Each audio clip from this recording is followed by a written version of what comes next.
देश के 65 लाख पेंशन धारकों के लिए बहुत ही बड़ी खुशखबरी है। अक्सर देखा गया है कि पेंशन भोगी अभाव में जीते हैं क्योंकि उनकी पेंशन काफी कम होती है।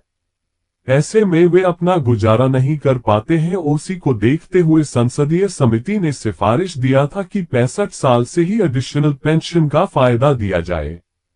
अभी के नियम के हिसाब से 80 साल पूरी करने के बाद आपकी पेंशन में 20% की बढ़ोतरी की जाती है, लेकिन ऐसी बढ़ोतरी करने का कोई फायदा नहीं होता है क्योंकि उतनी उम्र तक बहुत ही कम पेंशन धारक जिंदा रह पाते हैं।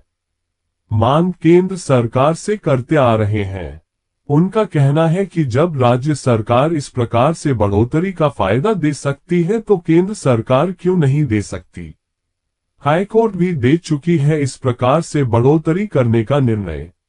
आपको बता दूं कि गुवाहाटी हाईकोर्ट ने फैसला दिया था कि पेंशन धारकों की पेंशन 79 साल उम्र पूरी करते ही बढ़ानी चाहिए।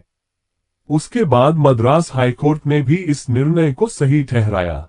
उसके बाद दिल्ली आफ्ट ने भी इस निर्णय के ऊपर मोहर लगाई। फिर भी केंद्र सरकार इसको लेकर अभी तक कोई फैसला नहीं कर पाई है। ये सोचने वाली बात है। ये भी पढ़े, बड़ी पेंशन पाने के लिए 80 साल की जरूरत नहीं, पेंशन धारक माल। केंद्र सरकार का बड़ा फैसला। संसदीय समिति के इस सिफारिश के बाद केंद्र सरकार ने सभी विभागों से पेंशन धारकों का डाटा मंगाया था। कितने पेंशन भोगी 65 साल के हैं, कितने पेंशन भोगी 70 साल के हैं, कितने पेंशन भोगी 75 साल के हैं। इस प्रकार से विभागों ने डाटा केंद्र सरकार को सौंप दिया है और केंद्र सरकार ने इस डाटा को व्यय विभाग के पास मंजूरी के लिए भेज दिया है।